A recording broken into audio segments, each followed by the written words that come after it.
മഴക്കാല മുന്നൊരുക്കങ്ങളിൽ പാളിച്ച ഉണ്ടായതായി മന്ത്രി വി ശിവൻകുട്ടി. ആരോട് ഇതിങ്ങനെ എത്ര വട്ടം പറഞ്ഞു?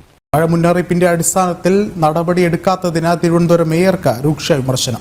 വേഗം ഇതിനെ ഇവിടുന്ന് കെട്ടിയെടുത്തില്ലെങ്കിലേ ഇവിടെ സർവത്ര വശക്കേട് നാശകോട്ടയും ആകും. തിരുവനന്തപുരത്തെ വെള്ളക്കെട്ടിന് പരിഹാരം കാണാൻ ചേർന്ന യോഗത്തിലാണ് വിമർശനമുണ്ടായത്.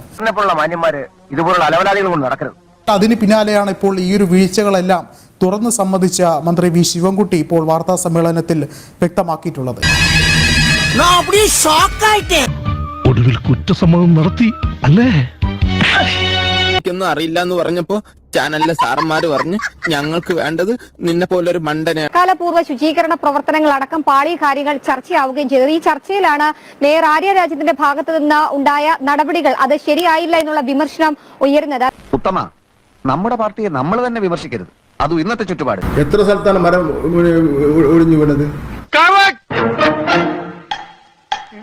എത്ര സ്ഥലത്താണ് മരം ഒഴിഞ്ഞു വീണത്? ഓ, അപ്പോൾ അങ്ങനെ ഒരു സംഭവം ഉണ്ടായിരുന്നല്ലേ? എത്ര സ്ഥലത്ത് പിന്നെ അപകടകരമായ മരം മുറിച്ചു മാറ്റി? ഇപ്പൊ കറക്റ്റ്. അല്ലെങ്കിൽ പിള്ളേച്ചൻ നുണ പറയുന്നതായിരിക്കും. അത് പിന്നെ അത് ഗുണമല്ല എന്താണ് അത് ബോധപൂർവമായിട്ടുള്ള പ്രചരണമാണെന്ന് മാത്രമേ കാണാൻ വേണ്ടി പറ്റൂ.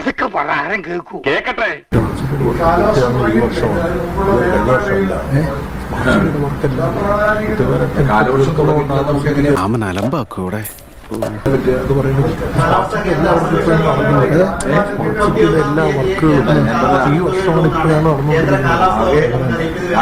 ഇയാൾക്ക് വേറെ പണിയൊന്നുമില്ല.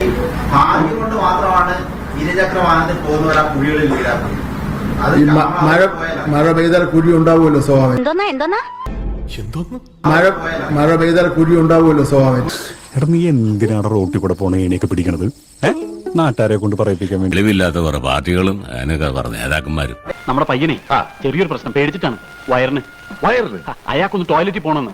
ഈ സമയത്താണ് ഇവർ വൃത്തികളൊക്കെ പോകുന്നത്. ഈ സമയത്ത് പോയില്ലെങ്കിലാണ് വൃത്തിയിടാവുന്നത്. ചേട്ടൻ അയാൾക്ക് ടോയ്ലറ്റ് ഒന്ന് കാണിച്ചു കൊടുത്തേ. ഒരു സൈഡ് തുറന്നു കൊടുത്തില്ലേ? ഞാനൊന്ന് പോകുന്നതല്ലേ അതിൽ കൂടെ രണ്ട്